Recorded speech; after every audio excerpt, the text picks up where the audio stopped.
Boa noite. Livro Seara dos Médiuns, reunião pública de 13 de junho de 1960. Mediunidade e alienação mental. Quantos não se resignam com as verdades que a doutrina espírita veio de cerrar a mente humana? Há mais de um século dizem, inconscientemente, que a mediunidade gera loucura. E multiplicam teorias complicadas que lhes justifiquem o modo de pensar, observando-as simplesmente como estado mórbido, dando a ideia de especialistas que apenas a examinassem os problemas do homem natural através do homem doente. Considerando-se a mediunidade como percepção peculiar à estrutura psíquica de cada um de nós, encontramos-las nos mais diversos graus em todas as criaturas. À vista disso, podemos situá-la facilmente no campo da personalidade, entre os demais sentidos de que se serve o espírito a fim de expressar-se e envolver para a vida superior. Não ignoramos, porém, que os sentidos transviados conduzem fatalmente à deturpação e ao desvario. Os olhos são auxiliares imediatos dos espiões e dos criminosos que urgem a guerra e povoam as penitenciárias. Contudo, por esse motivo, não podem ser acusados como fatores de delinquência. Os ouvidos são colaboradores diretos da crueldade e da calúnia, que suscitam a degradação social, mas não apresentam em si mesmos semelhantes desequilíbrios. As mãos, quando empregadas na fabricação de bombas destruidoras, são operárias da morte. Entretanto, não deixam de ser os instrumentos sublimes da inteligência em todas as obras-primas da humanidade.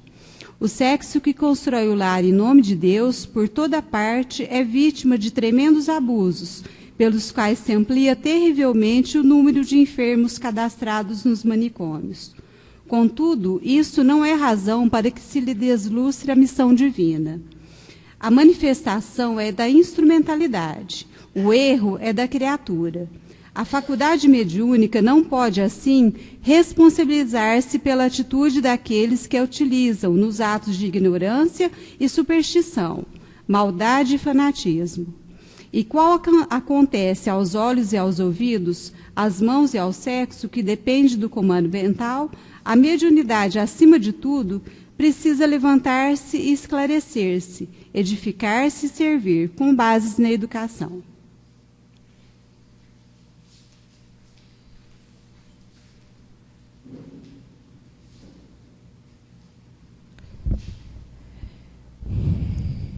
Então vamos elevando o nosso pensamento até Deus, que é Pai de amor, de misericórdia, até Jesus, o nosso Mestre, irmão maior, rogando a eles, permitam que os amigos, os protetores espirituais dessa casa, possam se aproximar de nós, trazendo os fluidos positivos de amor, de paz, de serenidade, e que possamos nós, asserenados os nossos corações, as nossas mentes, podermos compreender, assimilar melhor a lição da noite, e que o nosso companheiro Gerson possa receber do alto a intuição necessária para passar a mensagem na noite de hoje, e que possamos nós também doarmos de nós o amor, a fraternidade, que possamos acolher todos esses espíritos que por aqui passarem,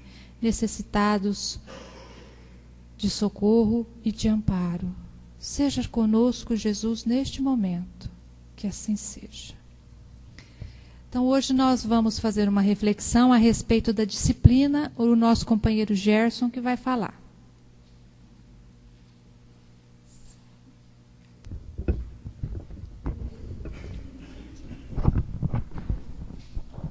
Boa noite.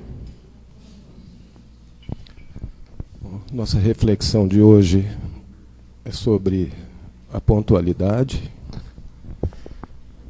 que não é um alerta, né? É mais um reforço para todos nós, que já estamos cumprindo com isso, né? Toda terça-feira todo mundo aqui, deixando de lado o conforto, né, de casa, tanta coisa, né, que poderia estar fazendo para vir aqui, buscar aprender. Então, é mais um reforço mesmo para todos nós. Então vamos lá. Ser pontual. Ser pontual é cumprir com exatidão e no tempo combinado com nossos deveres ou compromissos. E para isso é preciso planejamento e disciplina, o que naturalmente nos exige comprometimento com a assiduidade e a pontualidade. A eficiência na execução de todo o trabalho depende sempre desses quesitos. Segundo Aureliano Alves Neto, nenhuma instituição pode alcançar pleno rendimento na objetivação de seus propósitos, dissociando-se da disciplina.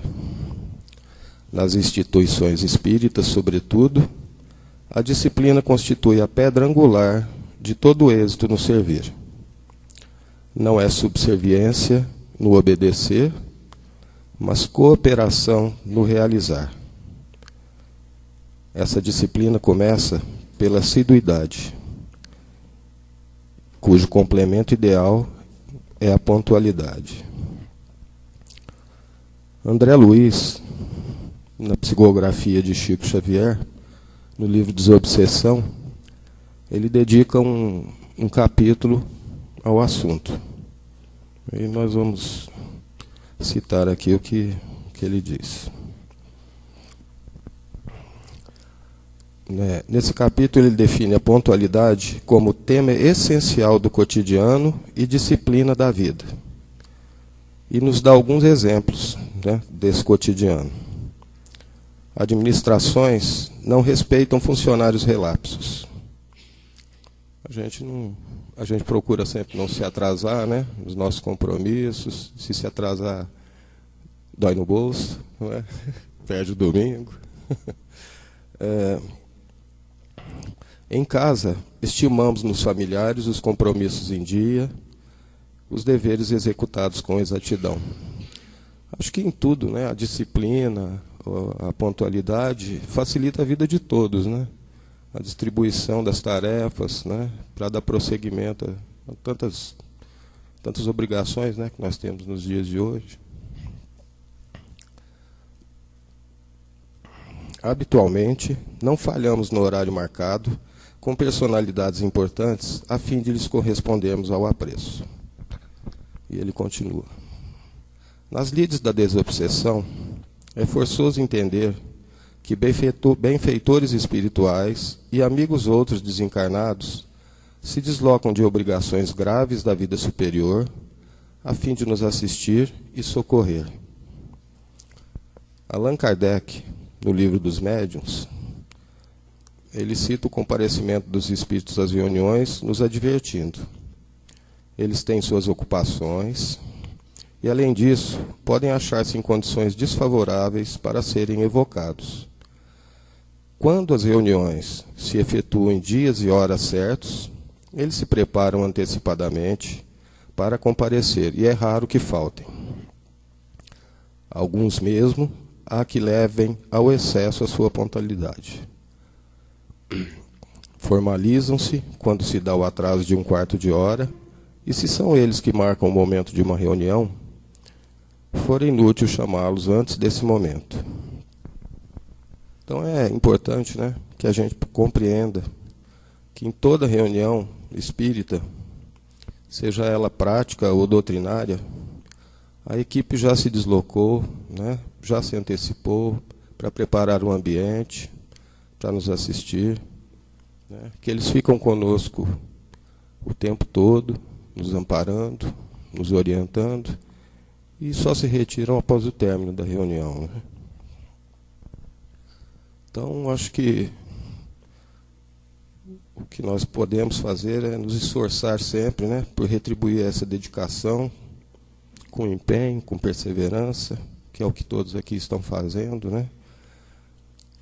Porque eles nada pedem, né, a não ser o nosso esforço. Então vamos nos lembrar sempre que a consideração e o respeito que a gente espera são também nosso dever, né? Nós devemos isso a todos aqueles com quem convivemos. E que se a pontualidade é um dever, vamos nos esforçar para que ela se torne um hábito. É só isso, né?